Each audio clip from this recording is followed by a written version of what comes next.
wife, and I both collect stories. And so we would have our regular high holiday seminar, just the two of us, where we would share stories that we might want to share for the high holidays.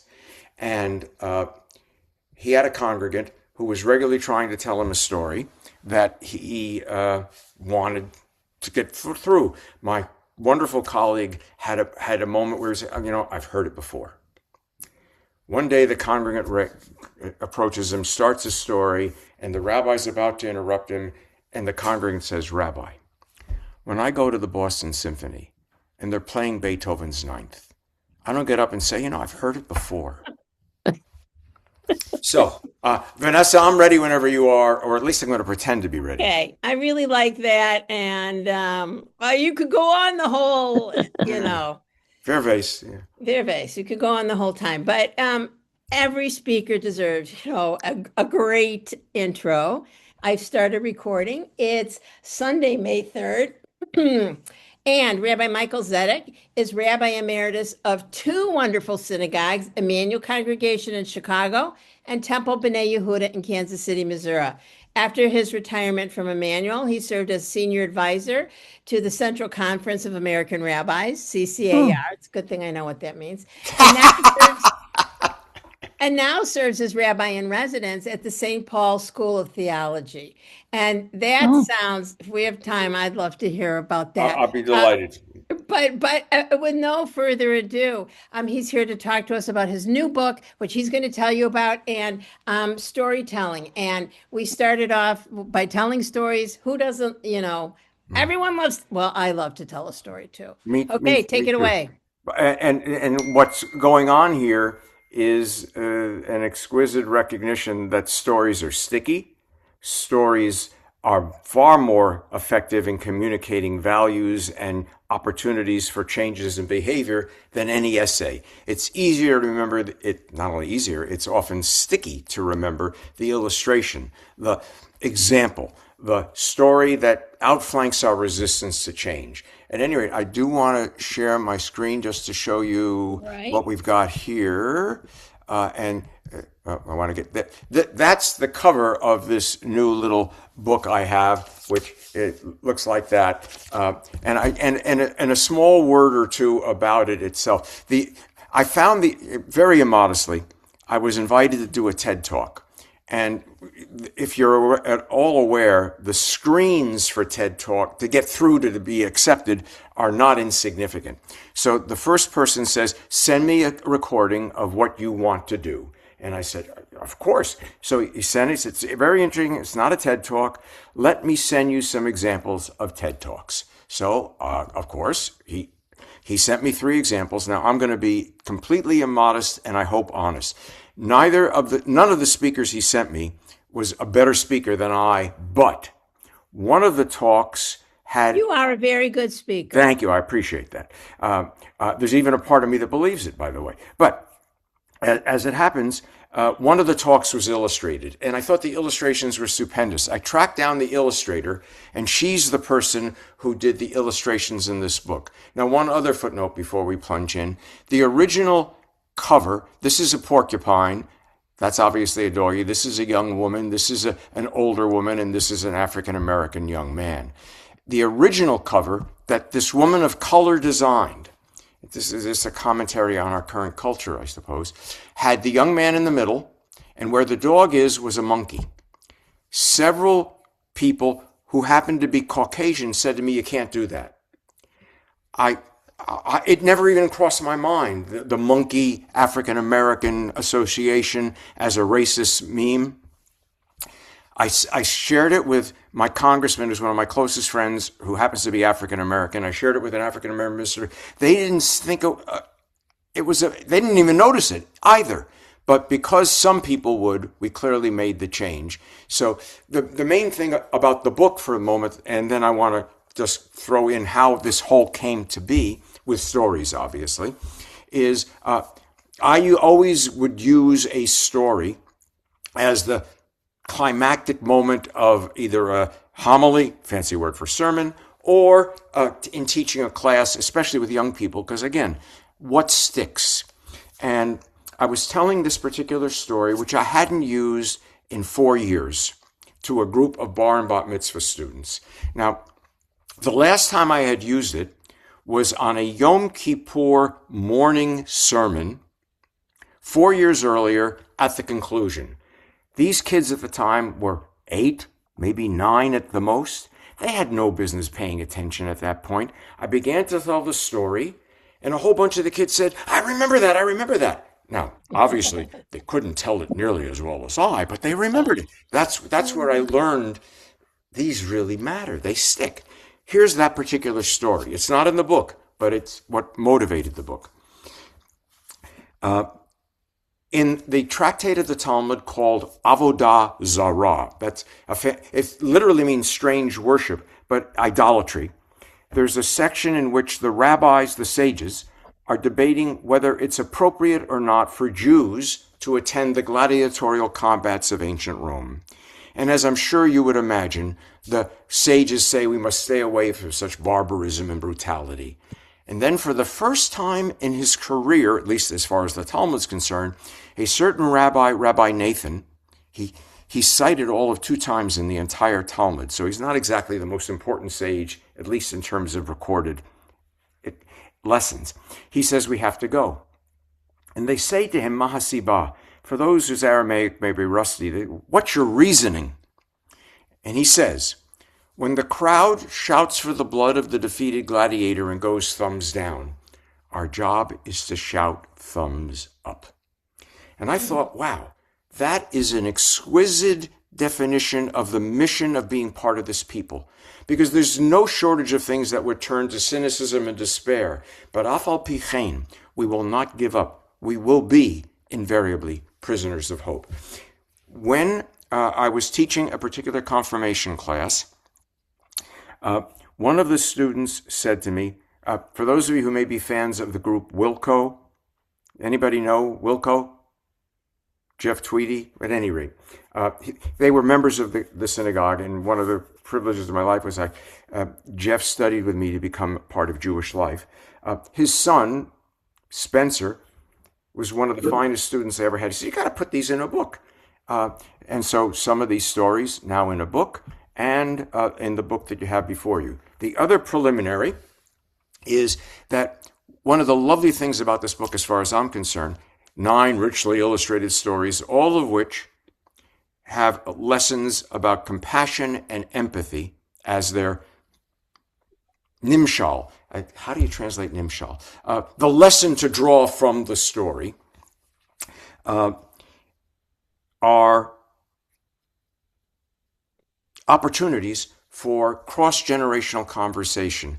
I was even on a podcast where a guy said, this is a perfect book for having a family generation retreat. I don't know about that, but I do know that some folks have really found it worthy of opening conversations in a world in which empathy and compassion are always needed, but boy, are they surely lacking in our time.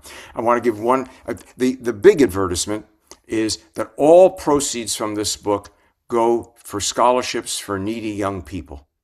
And that's one of the reasons why I'm so excited about it. My reward will be the opportunity to make a difference in other people's lives. And my hope is that some of you will find the reward of having a book that crosses generational lines. My last little advertisement. There are blurbs on the back of the book, not untypical. And, all right, People Are Like is a beautifully illustrated collection of short stories punctuated by thoughtful endings that inspire dialogue and reflection among young minds.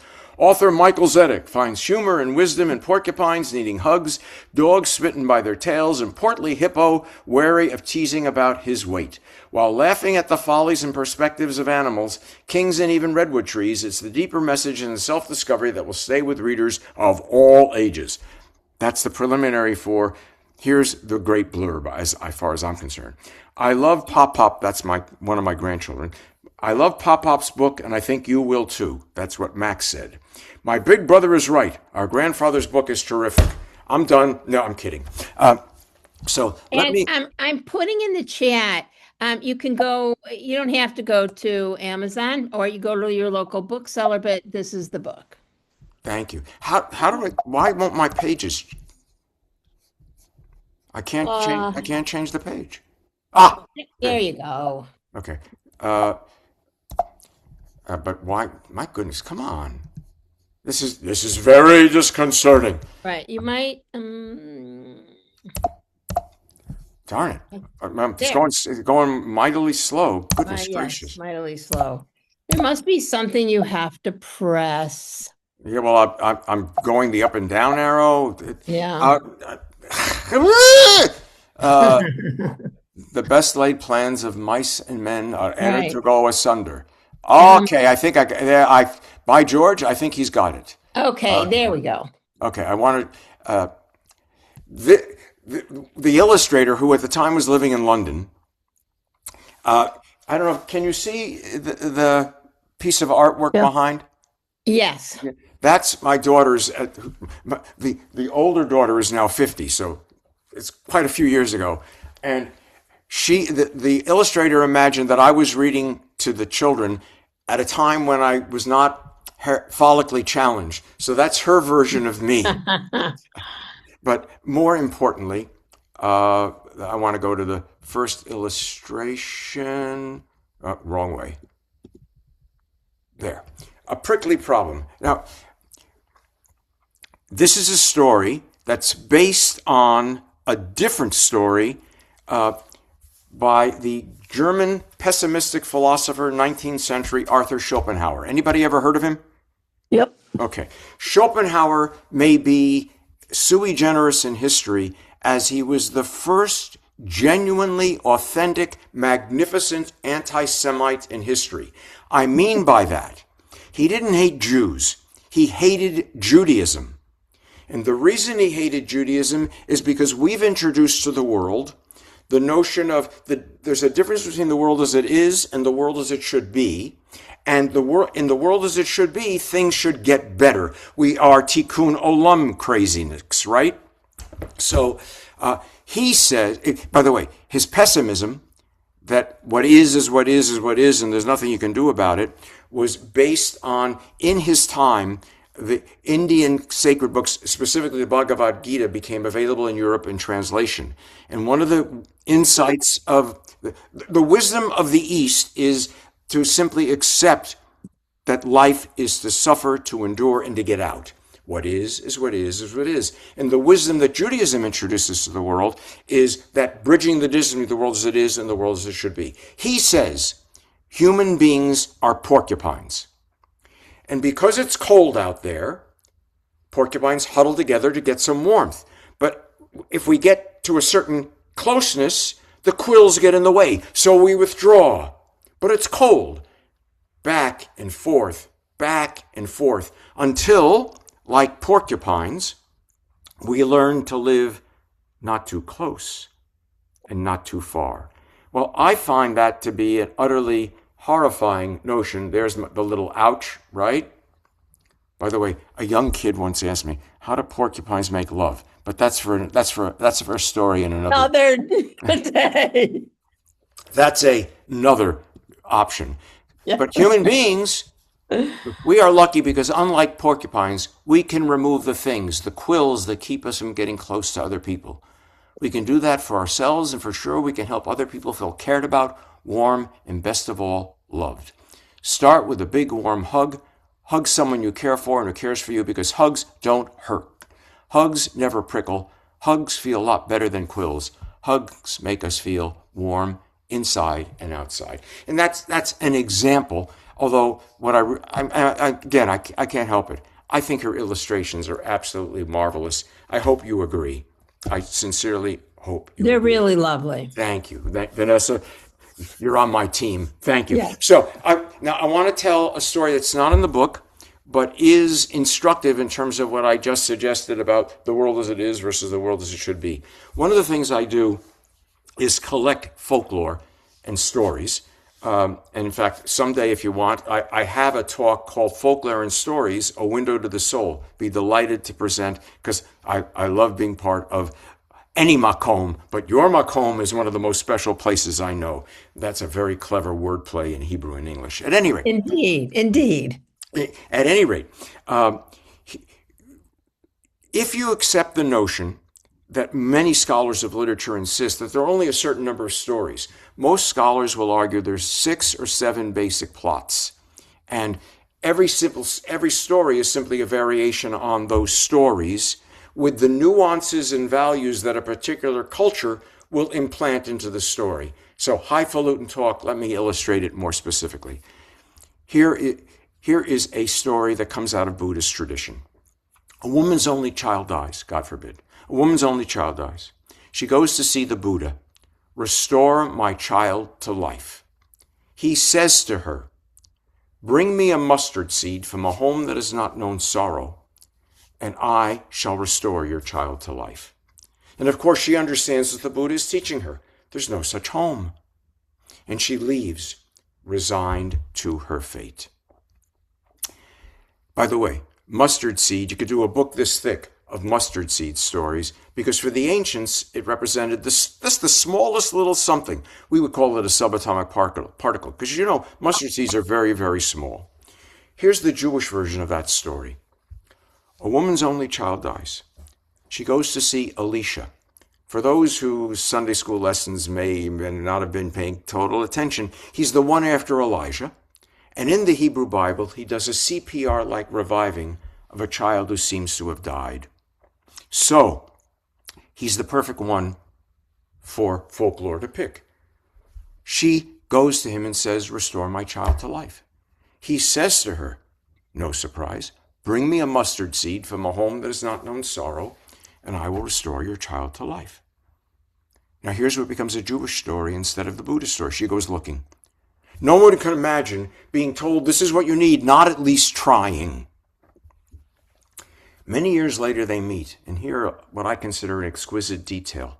He recognizes her. They don't recognize each other. He says to her, why didn't you come back to me?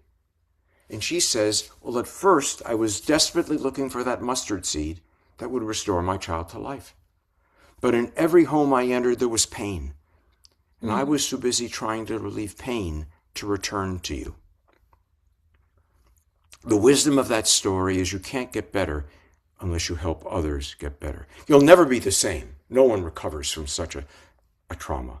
But can you be bitter or will you be better? Those are the only choices.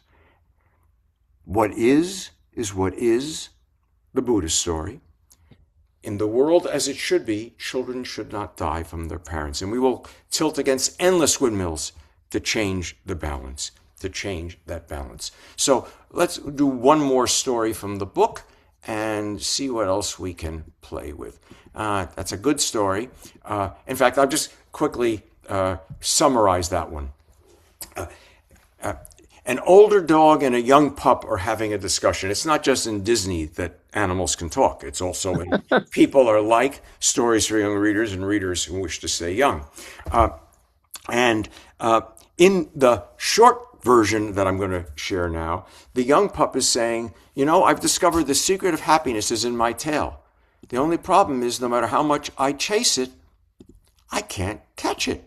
The older dog with wisdom says, you're absolutely right. The secret of happiness is in your tail. But I've discovered if you leave it alone, it often follows after you. In short, if the goal is to live a life that makes a difference, happiness may be a dividend of living a life that makes a difference. So these last lines. When we do something special for others, like remembering a birthday or doing something they want to do, we show we care. Sometimes we help people we do not know. We can do that by carrying heavy groceries for an older person or saying something nice about how they look. Caring makes a difference. When we show we care, we make a difference in the world. When we show we care, we make a difference in other people's hearts. Caring might even help us catch some happiness. When you travel on that path, happiness follows. You will live a good, full, and happy life. Okay, one more story from here, and then a story or two from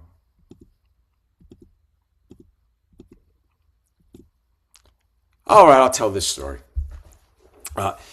Anybody familiar with the book The 100th Monkey? It was published in the 1960s, and it was a result of an experiment on learning done by Japanese scientists in an island called Koshima in the Japanese archipelago. You're welcome to pronounce it any way you wish. There was an isolated colony of monkeys on the island, and they thought, the scientists, that they might learn something about how learning occurs because they had the perfect control group. So here's what transpired. The scientists got the monkeys dependent on sweet potatoes as a source of food. The monkeys loved the sweet potatoes. But then they introduced a variable. There's the monkeys loving the sweet potatoes. But the variable they introduced was dirty sweet potatoes. The monkeys didn't like dirty sweet potatoes, but they introduced a variable. They taught two monkeys, a young monkey and an older one. By the way, they were believed to be mother and daughter, how to wash sweet potatoes. Those two monkeys taught other monkeys in the colony how to wash sweet potatoes. And by the time the 99th monkey had learned the behavior, the next day, Twilight Zone-like though it may be, the thousands of monkeys in the colony knew the behavior of how to wash sweet potatoes. And what I draw from that is you don't need to convince everybody. Congregations become contagions when you have a critical mass of persons who know it makes a difference and that they can make a difference because of what the congregation offers them. The monkeys remind us that you don't have to teach everybody. Just a few people might be enough to change everyone, or at least to change more than just them. Those people may change more people, and with enough folks working together, we may change a real part of our world. We just need enough people to work with us, and who knows? Now you may be thinking that you might have to be older to make a difference, but you can make a difference at any age. You can always be an example of how to act. Maybe you have a classmate who is shy and doesn't have many friends. You can invite that person to do something with you. Even just being kind to a person makes a difference. Big and small changes help make a better world. So, 3 more stories, and then I promise to pause for comments, commentaries, and alternative speeches, or more stories. How do I get out of... I'm going to stop sharing for a moment because I'd love to see your faces. Thank you very much. So here's story number 1. True story. August 28, 1963, all of us, I think, on this call are old enough to remember the March on Washington. And the penultimate speaker was a gentleman by the name of Rabbi Joachim Prinz. He was a Holocaust survivor who spent his career as a rabbi in New Jersey. No one remembers his speech because the last speaker was a guy named Martin Luther King Jr. who gave a pretty good speech, right? As it happens, Joachim Prinz's speech was summarized in the following way, by me at least. Hitler's great genius was he made it possible for people to collaborate in murder simply by doing nothing. And all too often, too many of us are, it's not my problem, nothing I can do about it whatsoever. Which leads to this story. It's also a true story. As you know, during World War II, the Danish underground sprung into action and rescued almost all of the Jews of Denmark. There were 8,000 plus or minus Jews in Denmark prior to the beginning of World War II. Depending on whom you rely on, 53 or 54 were caught by the SS, deported to their deaths. Because the Danish underground learned the date that the deportation was going, and they sprung into action, got the Jewish community to the boats that got them to neutral Sweden, where they survived the war. This story is about a gentleman. I used to tell it about an anonymous ambulance driver. I was doing some research some years ago at Yad Vashem, Israel's Holocaust Memorial, found his name. So, in memory of Jordan Knudsen. He was an ambulance driver, which is an incredibly valuable thing to have in a totalitarian setting because you can turn the sirens on and maybe you'll get through various checkpoints. Part of the underground. And after the war, sociologists were anxious to do studies on why people risk so much to save people. He had a problem. He didn't know anyone who was Jewish. 8,000 Jews in the country, and I think plus or minus 4 to 5 million people. As I like to jokingly say, there weren't enough of us for every Dane to have a Jewish person. What to do? Clearly, he could have done nothing. Instead, he did something that we will remember and future generations will have no idea what we're talking about. He went to a phone book. And he looked in the phone book for what were likely Jewish names. And as you know, there are names that almost always are associated with Jews, although sometimes you can be wrong. Now, my last name's Hebrew. Highly likely I'm Jewish. Cohn, Katz, Steins ending, Berg endings, but not always. At any rate, he went to the phone book, looked for their address, went to their home. If they were Jewish and home, he got them in the ambulance, got them to the boats, saved their lives. After the war, that research, they asked him, why did you risk your life? You didn't even know anyone who was Jewish. This is his incredibly eloquent response. What else could I do? That's all he said. What else could I do? And I firmly believe that life confronts everyone with what else could I do moments. The question becomes, what will we do in those moments? Will we stand on the sidelines, a la Joachim Prinz's admonition, or will we engage, try to make a difference, bridge some of the distance between the world as it is and the world as it should be? Okay, one more. Folklore. As you likely know, in almost all folklore traditions, the fool is the one who embodies wisdom. This is a story about one of the quintessential fools in Arabic tradition. His name is Hamdi. By the way, it means my warmth. If you've ever been to Hammam, that's the word for a Turkish bath. Hamdi. And Hamdi is appointed for 3 weeks in a row to give the sermon at the mosque in his village. The people think they're going to have great and delighted fun at Hamdi's expense because he's a fool. First Friday, he mounts the minhar, looks out at the expectant faces, and says, "Good people, do you have any idea what I'm going to talk about?" And of course they say, "No." And Hamdi responds, "Well, if you have no idea what I'm going to talk about, there's no reason to waste my time." And he leaves. Second week.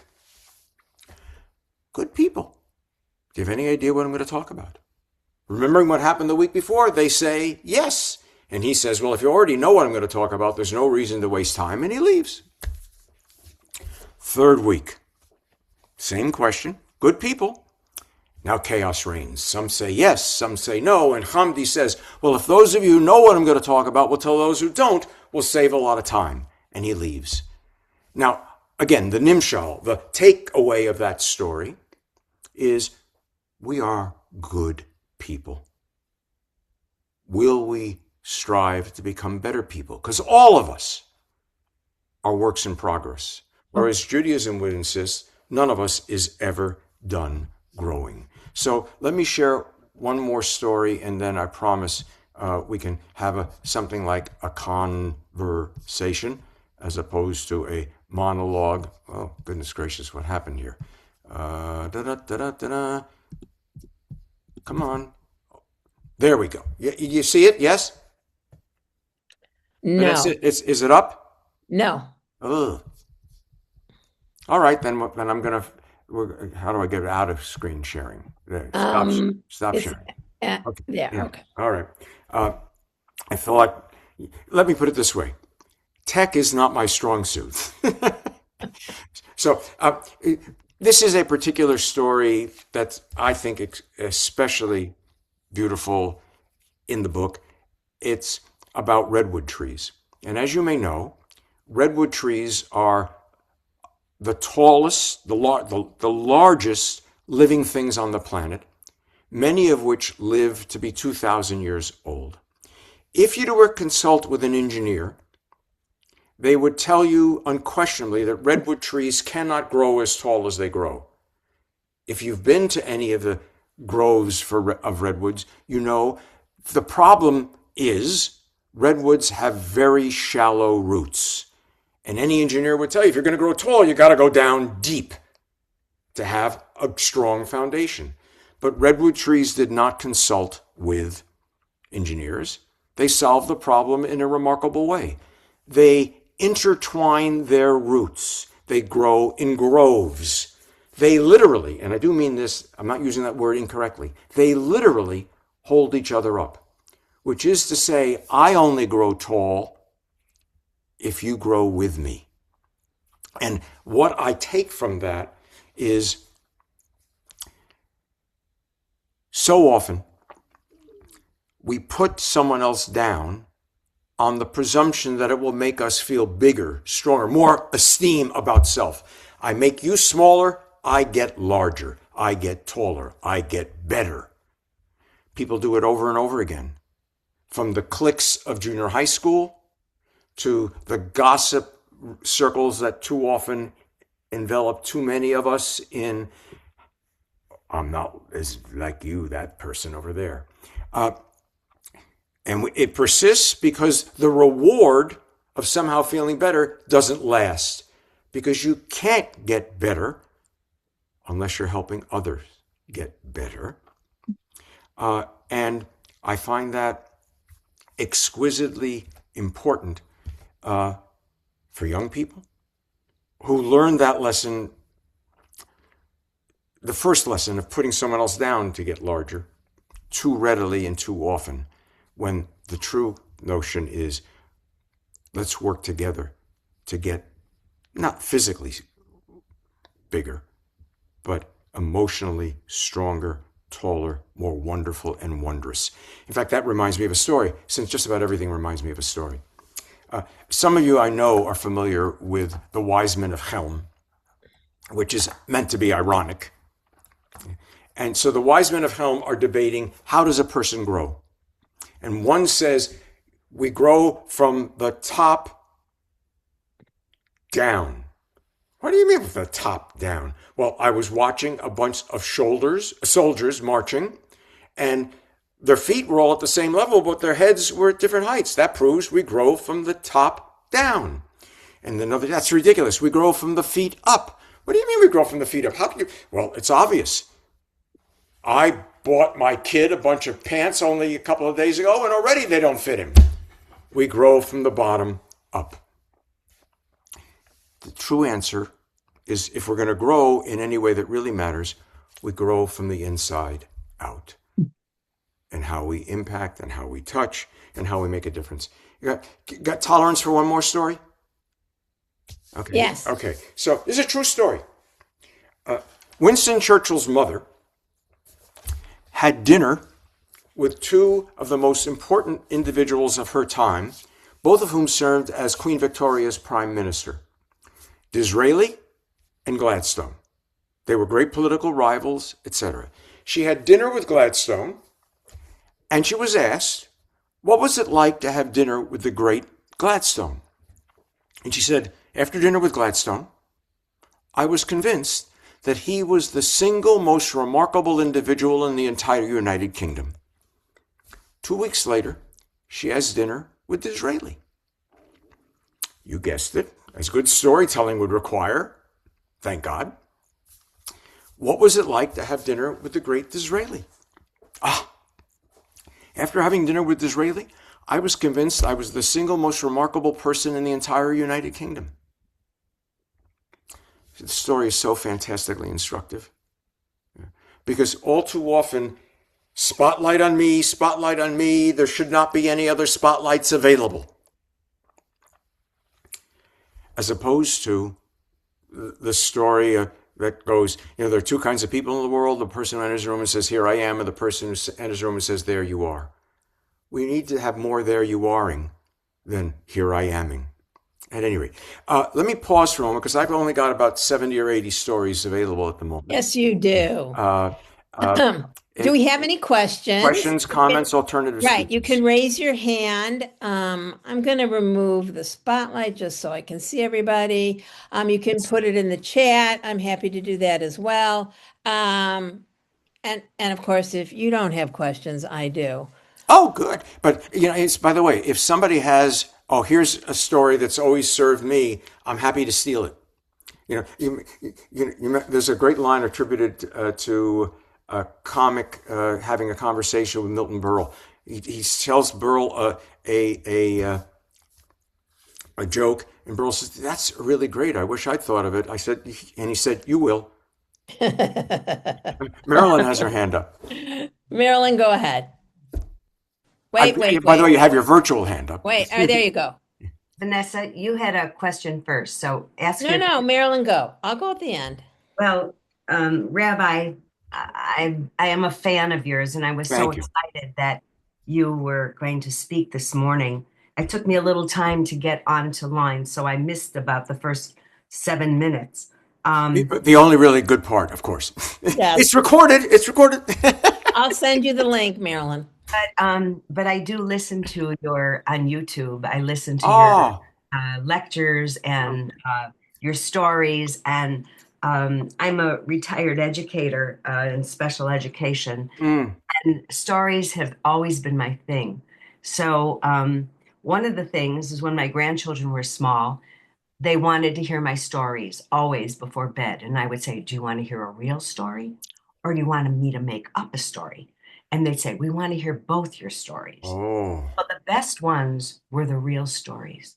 The stories about my grandma, the stories about my grandpa, their foundation. And they learned it all. They're all grown now and out of college, but some have their own children and they tell the stories. And so that's so beautiful because when we share stories, they become part of their lives and their stories. My grandma told me this story, but it's a true story. And there's another story. So I'm fortunate enough to have my own home, and I have a block filled with children. I used to be the youngest on the block. Now I'm 84 and I'm the oldest on the block. And all the young children seem to gravitate to my door, and I've become the neighborhood storyteller. So I've written stories, and I never really published a story until they encouraged me. I would write them out and illustrate them and tie them with ribbons and pass them out. And so they all have them. So their mothers gathered one day at my door and said, "Marilyn, you have to write and publish a story." And I thought about it. And then I was blessed I'm sorry I'm speaking so long, but I was blessed at Macomb to take Musar with our congregational learning leader who just retired yesterday. We celebrated her life, and she's going on to do great things. But she taught me Musar for 3.5 years. And after learning Musar and learning that these were the tools, as Alan Marinas said, the tools that the mind tells the heart what to do. And so in challenging situations, children need to learn those lessons. So I just published my first book 2 weeks ago called Don't Throw a Snowball at a Moose. And I'd be honored if I could send one. And if you would steal my story, I would love it if if you thought it was worthy of stealing. Oh, for sure. Thank you. But by the way, the true story piece is vital to me because stories convey truths even if they're not facts. Second, you mentioned that you were 84, and I'm in Greater Kansas City, which is famous for many things, including that it was the home base for the Kansas City Monarchs of the Negro Leagues baseball, and its most famous person, Satchel Paige. Satchel Paige is buried at the cemetery immediately across from the cemetery of my congregation. And on his cenotaph are a bunch of his sayings. Most of you are familiar with "Don't look back, somebody may be gaining on you." But one of his less well-known ones is, "How old would you be if you didn't know how old you was?" I love it. Now, this is a true story. Many years ago, which will become clear because in August I'll be 80. Oh, you're kidding? Really? Yes. I was 65 at the time, that this story happened. Get a phone call from the Cheap Eats editor of the Chicago Tribune. They don't have a Cheap Eats editor any longer, and they probably don't even have much that we would call the Chicago Tribune. You are correct. But he was doing an article on the search for the closest thing to a New York City style bagel in Chicago. And the religion editor said, "You got to talk to Zedek. I'm from Brooklyn." So he called me up. It was only a few days before Yom Kippur. I didn't want to do it. I mean, I'm busy. But he said, "Here's my deadline." I thought it would be good publicity for the congregation. Okay. So first place we went was, some of you will know, Once Upon a Bagel. Oh, Yes. Yeah. And I thought I used my best line, which he did not use. My best line was, "If you got to toast it in order to taste it, it's not a New York City style bagel." Instead, he wrote, "Zedek is 65, looks 45, nice. and acts 15. Love it. My kids loved it because my whole joy in life was to embarrass them in a variety. But we're all the ages we've ever been, and it's all a blink of the eye for sure. Susan has her hand up. May we? May we? Yes. May we? And Andy is next after Okay. Susan. Go ahead, Susan. Rabbi, I certainly enjoyed your presentation. It was, I can hardly wait to get the book to give to my adult grandchildren. Thank you. And I just, I thought your presentation was wonderful. I am 87 years old. I know horror. I think my grandchildren aren't sure about how much longer I'll be here, so they are collecting all my memorabilia. And it listening to you brought home to me how important it is to pass on our legacy to the generations that follow us. Yeah, So thank you very much for your presentation. Oh, Susan, thank you for those kind words. As it happens, the Shalshelet Kabbalah is an exquisite, important matter.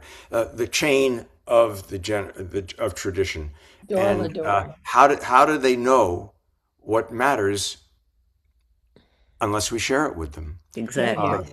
Yeah. All right, we have Andy. I unmuted you, Andy. Go ahead. And then Brenda. Yeah. Good to see you, Michael. Good to be seen. Thank you. This is, By the way, seen, not viewed. Yeah. two things. One is, these are both from rabbis. One is the most, I don't know, the most memorable thing I ever heard. And the other, well, both of them are. One was from Joseph Edelheit, speaking to a small group and telling us that he would, when he marries a couple, he always asks them if they're willing to spend as much on tzedakah as they are on the flowers. Sort of a guidepost.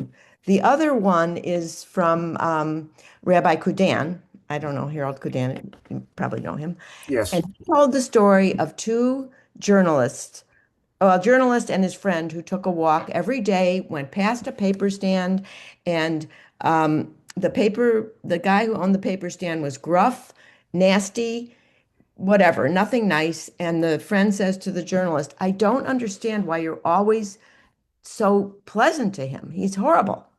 And the journalist said, "I learned a long time ago not to have my behavior dependent on someone else's." That's a hard thing to do, but it really is the message. Andy, if I may build on that, two stories. First, one of the great privileges of my life is I actually met with Nelson Mandela twice, because I had the great privilege of teaching in South Africa several times. And one of the things I asked him was, why isn't there any anger in you? Why don't you want to at least get a little vengeance? He responded by citing what he said was a South African tribal concept called sariti. He said it couldn't be translated, but what it means is, while the life force resides in me, how I use it will determine the person I become. If I spend it in negativity, I hope I would become a person with whom I would be uncomfortable. It's a renewable resource, because what it means is I am trying to grow me independent of how you are or aren't. By the way, I can't do click language. He was Zulu, but Xotha, that's an X with a click. Say it means the shadow that you cast, which matters. By the way, the shadow that you cast immediately in a rabbi's head gets to Betzalel, the first great artist in Jewish tradition, because it translates Betzalel, in the shadow of God. The other story I want to tell is a true story. Some of us are old enough to remember the name Rabbi Stephen S. Wise, who during World War II was the leading rabbi of American Jewish life, founder of the American Jewish Congress, etc. He was in China in the 1920s for 3 weeks. His hotel room was such that he was above where the rickshaw drivers, who were endlessly tuberculin, were spending the night coughing away. He mentioned to his host how horrible, how difficult, how painful. And they said, in just a couple of weeks, you won't even notice. He writes in his diary, they were right. In 3 weeks, I didn't even notice it. And that was the most embarrassing moment of my life. Brenda. Okay, a couple of things.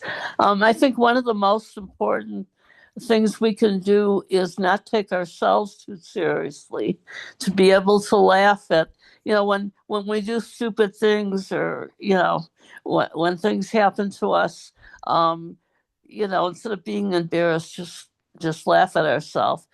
And I also wanted to know what other books you have written or intend to do in the future. Okay.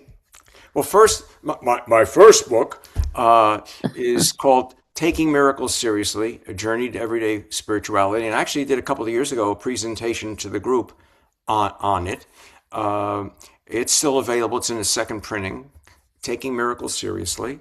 And then this book, People Are Like, Stories for Young Readers, readers who wish to stay young. And I'm working right now on a manuscript. It's on living with, look at that. Living with loss and mortality. And in fact, a small story of how it came to be. Karen and I moved from Chicago back to the greater Kansas City area. She has family here. I still have an extraordinary network of connections here. And about 3 years ago. And we're having dinner in a restaurant, and the waitress is coming towards us. I know her from somewhere. I just can't think of her name. And she introduced herself. She used to, I retired for the first time. I made a career out of retiring in 2000 from here. And she used to work at the temple. And she introduced herself. And when I left, one of the things I'm sure you're going to be shocked about is I love to be silly with kids. My dignity does not require that I be dignified. Her son was 8 or 9 years old when I left. And I had a lovely, smiling, silly relationship with him. I asked how he was, and unfortunately he had died. So Karen and I shared the usual kinds of words that get you through but don't really change the circumstance. We're in the restaurant again, and she says to me, Rabbi, right before you came in, there was a couple here whose adult child, had taken his own life. And the mother of the deceased child said to me, why don't they teach us how to deal with grief? As soon as she said that, I've been a rabbi now for 52 years. I've done plus or minus 2,500 funerals. Ooh. Do I have something that's worth saying about dealing with grief and how grief can be transformed into mourning, which is not the same thing? And how do we respond to the fact that we are finite? And how might we assist others and ourselves to get through that journey? Because if you live long enough, and you love, we will lose. The only way to avoid that is to never care about someone or to die before the other in our lives. All right, so I think that's so important, and I certainly resonate with that. And I'll say that the Reform community, I don't think, is really good at Shiva supporting people. In the Orthodox community, someone dies, the whole neighborhood is there. The entire neighborhood is there, and it's something we need to take a page and we need to think about. But yeah. I do have another question for you. Okay. The subtitle promises stories for readers who wish to stay young. As Yeah. someone who has spent a career bridging generations, from children's services to interfaith leadership to spiritual retreats, what do you think adults most need to relearn from the kind of wisdom found in a children's book? Well, the book is intended for young readers, not just Yes. a children's book. Although I did have an 8-year-old whose grandfather bought the book. The grandfather asked, "What would you think of the book?" It was great. It's the best book I've ever read. But And he finished it. yeah, Okay. yeah. The last story in the book may respond to your question in a nuanced fashion. And I'm not going to tell it as it's in the book. I'm just going to shorten it. This is a true story.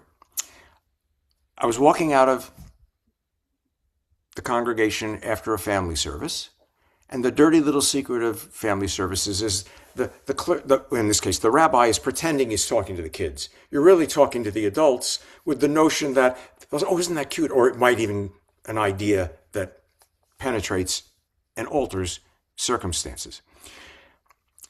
The little girl, in her 4-year-old, gorgeous little girl, says in her outdoor voice in the sanctuary, "Mommy, the rabbi confused me." I got very concerned. I thought she was going to say something like, "Honey, what are you worried about? He confuses everybody." Instead, she said, "Why is that, Mommy? Why is that, darling?" And she said, "Mommy, the rabbi said God is bigger than we are." Actually, she says God is bigger than us, but I taught English before I became a rabbi. So the correct English is than we are. And regardless of what you think about the word God, the universe is clearly bigger than we are. And the mommy said, "That's right, honey, God is bigger than we are."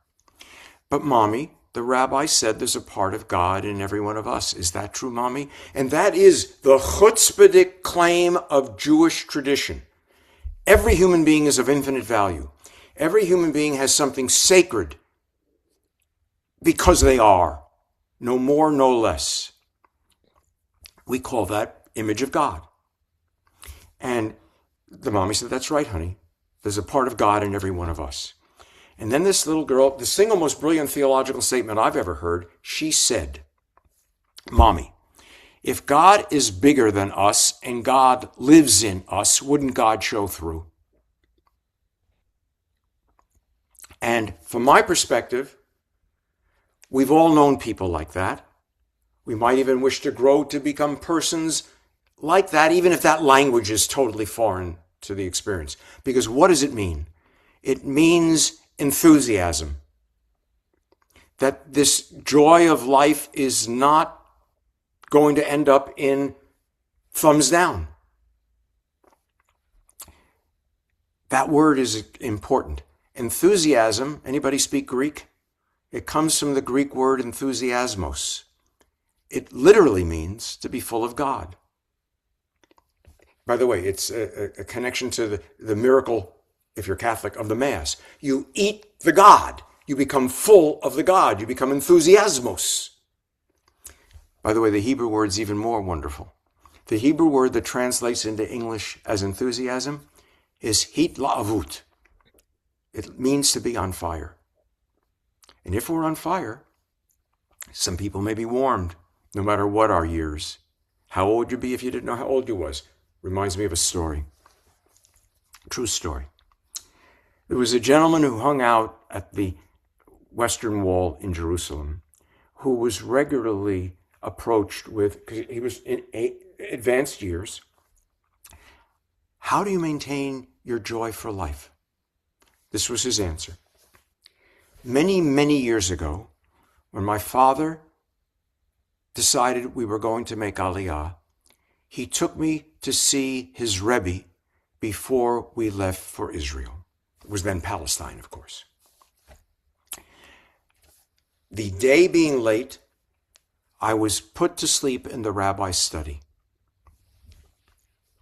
During the night, the rabbi came in, looked down at me, and said to himself, but aloud, "Child must be cold. I'm going to take off my coat and put it on him." And then we went and made Aliyah. And this old gentleman said, "You know, it was 72 years ago when the rabbi put that coat on me. And from that coat, I am still warm." Ooh. I love it. Uh-huh. I may need to write a book about stories. Yes. I got all right. We want the book on grief first. I've got 10,000 words written so far, and it's been pulling teeth. Yeah. Metaphorically, of course, because Yes. these are mine. It's a hard subject. It's You're not, that's an understatement. Can you tolerate one more story? Yes. Okay. This is a true story. Anybody ever heard of a rabbi by the name of the Chafetz Chaim? No.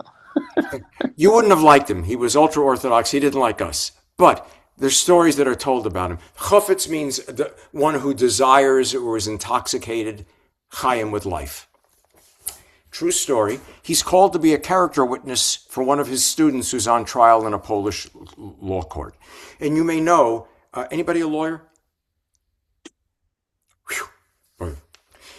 You may know in Europe, it's not always trial by jury. It's sometimes a judge who is the decider of the verdict and the arbiter of courtroom behavior, or 3 judges, or a judge and 2 civilians. At any rate, in this case, it's a judge. The defense attorney is calling the Chafetz Chaim as a character witness for the defendant. And as would fit the circumstance, he tells the judge some things about why he's calling him. He says, "Judge, do you know what the Jews say about him? They say this rabbi is so saintly that on one occasion he had returned home to find that a thief had broken into his home. And the thief, surprised by the sudden appearance of the rabbi, ran away. The rabbi ran after him, declaring, 'I declare all of my property ownerless. I declare all of my property ownerless,' which is a Talmudic category that if there's no owner, there's no crime." By the way, for those of us who know Les Miserables, it sure has a similar parallel to the bishop in Jean Valjean. You forgot the other candlestick. The judge, hearing this story, peered down at the defense attorney and said, you don't really believe that now, do you?" And the defense attorney said, "I don't know, Judge, but this much I do know. They don't tell stories like that about you or me. They will tell stories about us. Are those the stories we want them to tell? Can we change the narrative? I have no doubt we can, and we should, and we must, and we will." It's 11 o'clock. I'm happy to stay a little longer, or... That's a great story. My story is I had an uncle who passed away, and he was always on time. And every single speaker kept saying, "He's on time, he's on time, he's on time." And I have been known not to be on time. And I said to my sister, "Well, what are they going to say about me?" And she said, "You have time to change that." I have a brother-in-law who's late always, and the clever joke is he'll be late for his own funeral. I hope so. Yeah, exactly. Okay, so Marilyn has her hand up again. Shall we take a chance and go a little longer? Oh, okay. Sure. Oh, I'd love it. Thank you. Well, your 4-year-old story of the young woman, the little girl in the synagogue, reminds me of one night when I was telling one of my grandchildren. He was a little over, maybe he was 4 also, like this little young child who was also very perceptive. said to me before I started my story, Grammy, I have a question for you.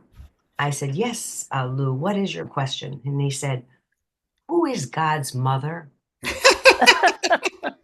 I thought, I looked at him and I said, it's I'll have to think about that. And I'll have to go home and talk to my rabbi and get some wise answers for you. And it always stayed with me. And to this day, he's a grown young man. And I thought, how perceptive. Who is God's mother? Who takes care of God? Mm. And that was so beautiful. And maybe one day I'll write a story. Mm. Well, the only way I can imagine it is if there are mysteries that we can't always unlock. Can we just rejoice in the not knowing? But what comes to mind is another outrageous idea that I teach at a Christian seminary that is very problematic for most of my students to understand. Judaism's not a salvation system. It's not a how can you inherit eternal life ism. But what it is a system that says the job of our lives for as long as the breath of life resides in us is to be a way in which God gets into the world. You never retire from that task. I'm happy to point out.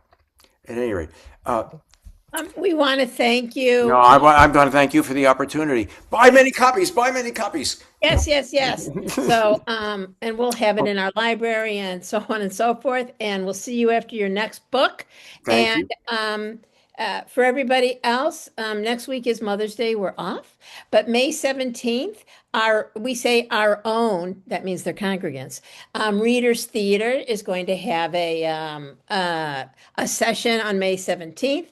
9:30 lox and bagels, 10 o'clock is the program. Sorry, Rabbi, we have no lox and bagels. Go ahead. What did you want to say? Well, the virtual lox and bagels are terrific. Can you make sure Marilyn gets my contact information so she can get me a copy of her book? I'd be honored. I'd be honored. Thank you. I'm on that right now. All righty. Folks, thank you so much. Have a great day. Seeing everyone. We'll see you next week. Blessings. Right. Blessings. All right. Thank you. Well, bye-bye. Best adult education ever. Thank you.